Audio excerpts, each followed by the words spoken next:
Hello, friends. It's Chapo. The country is changing in ways that most people think is for the worse, but that like everyone has pretty much resigned or has basically like abetting the fact that no one's going to do anything about it, and we just have to like get used to it. And I want to open with this CNN article that's just a look inside the Biden White House right now, and it's a headline here. After a string of Supreme Court setbacks, Democrats wonder whether Biden White House is capable of urgency moment demands. It begins with Deborah Messing was fed up. Yes, that's Deborah Messing of Will and Grace and Twitter fame. While all this terrible stuff has been happening, I have only been thinking nonstop, how is Debbie Messy holding up? I need to know. I'm really glad they finally let me. I can relax now that I'm aware what's going on with Debbie. Hey, when you're all out of grace, all you got left is Will. Well, I do my best. So it says Deborah Messing was fed up. The former Will and Grace star was among dozens of celebrity Democratic supporters and activists who joined a call with the White House last Monday to discuss the Supreme Court overturning Roe v. Wade. Okay, just like first paragraph of the thing. Why were they having this conference call with fucking Deborah Messing and other celebrities? Like why was she even on the fucking call? Why are they talking to like governors and fucking senators about this shit? That's their actual constituency. That's what they care about. Where's Jen Psaki right now? Who's she hanging out with? Yeah, I mean, if you really put a gun to my head, like, what is the reason beyond her just being like the true constituency, like the person the Democrats are performing for the most? I would say that there is probably like an incredibly plan to replace Kamala with her. It'd be like, what are you talking about? There is no Kamala Harris. This is a Mandela effect. We did it, Will. It was always Debbie Messing. She was always the vice president. What are you talking about? She's also half Indian and half Jewish. So we're still like doing that. But no, there's never been a woman named Kamala Harris who dated Montel Williams. She's never existed. She's never done a weird laugh or look frightened by a grill.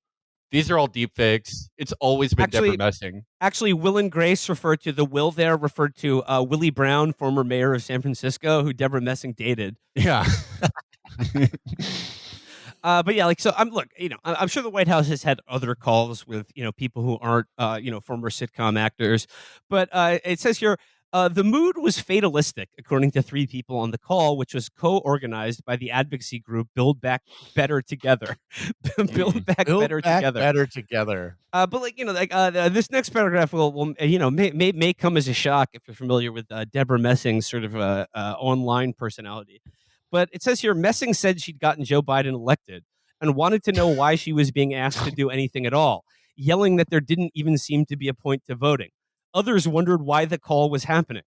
So, I mean, Deborah Messing has come around to, I think Susan Sarandon would like her apology now, Deborah. But I mean, Deborah has come around to the, like, why the fuck, we did vote for you. We did everything, like, and so why are you asking us for anything when you're saying, like, you're now getting on the emergency action call to deal with Roe v. Wade being overturned. And it's Joe Brandon and the Build Back Better Together fucking advocacy group being like, okay, Deborah Messing, what do you got for us? What are you going to do? We need something. Debbie, we need action from you now. I have an idea. Fight Song 2. New music video, new celebs mouthing the same song, but maybe like openly weeping while they do so or something to make it make the gravity of the situation more clear. Get the Stranger Things kids in on it. They weren't missing from the last time. We need because the youth vote is essential. And apparently, young people really don't like Joe Brandon. Yeah, the kids are finished with Brandon. Yeah, get the kids, get some Demogorgons in there. We got to get Stranger Things, Build Back Better Together with them. But so again, the mood on the call among Biden's basically the Biden Sadukar is, I mean, even there, they're looking grim. They're looking at the God Emperor going, come on, man, you want us to go to Arrakis? What the fuck? I mean, just after all the shit we've done for you, I mean, fucking, we killed Duke Leto and his family, and now you're asking us to vote? What the fuck? Everyone is Lorenz Tate at the end of Dead Presidents, throwing the chair at Martin Sheen. All the shit I did for this motherfucking country. Do you agree with Deborah Messing that she got Biden elected? Oh, absolutely. Yes, I do. I agree. It was all her. Yeah. Deborah Messing and the cohort of people that she represents was certainly that was the Biden Sadukar. Those are the people that were most fucking dedicated and probably worked the hardest to not just vote, but do everything else to elect Joe Biden. Like, by that I mean could harangue other people to vote for Joe Biden. But Yeah. the call not going great. But it says here, so it says Deborah's yelling and openly wondering why the call is happening and if there's even a point to voting at all. The article goes on to say that afternoon, participants received a follow-up email with a list of basic talking points and suggestions of Biden's speech clips to share on TikTok. That'll do it. I think. I think that'll do it. I think like a clip of Joe Biden wearing like a cap and a scarf and goggles and driving around in a Duesenberg and saying something like a woman's choice is a thing that she's got to choose, and no one wants to have an abortion, but you got to think that if you're going to have a baby, that's a choice, and it's a person, but it's a choice. And thank you. It's funny. I mean, like it mentions like okay, like on the action list, actionable items.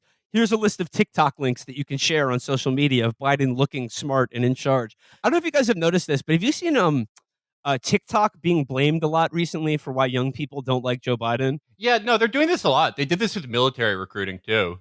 They're blaming TikTok for like the shortfall in military recruiting. They're blaming it for a lot. Yeah, because troops are on TikTok showing what being in the military is actually like, or just being like, this sucks.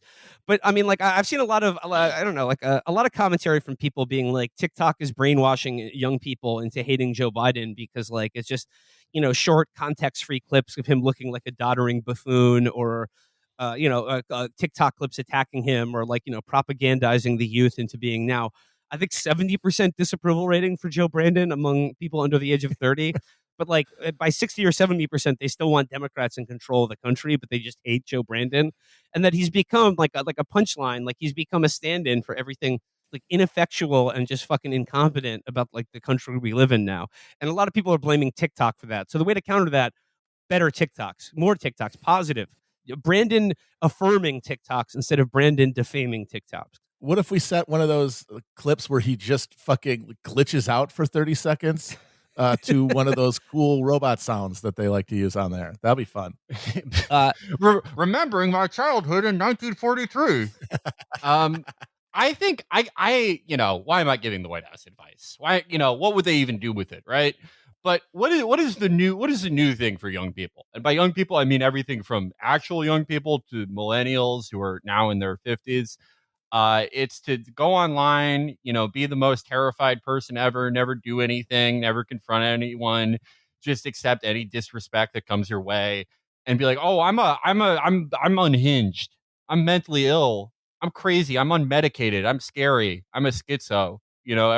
Everyone has this. Who's really unhinged in his chaos era is the man who doesn't know where he is. And has given like $70 billion to an army that's losing like 1,000 people an hour. Pretty unhinged. Just like, dropping billions of dollars in small arms and fucking shoulder fired rockets with not even like checking where they're going. It's fine. They'll be all right. Yeah. No, yeah. That's chaos energy. Yeah. I think that they should. What's the thing they do now where it's like it's the vacant stare? That's like the new thing for like women influencers. But Joe certainly has that. Oh, he has got it. He's succubus maxing. Yeah. The feminine urge, man, to take your Adderall and your iced coffee and get railed in a Madewell dress in your unhinged era. Just another few details from this CNN article.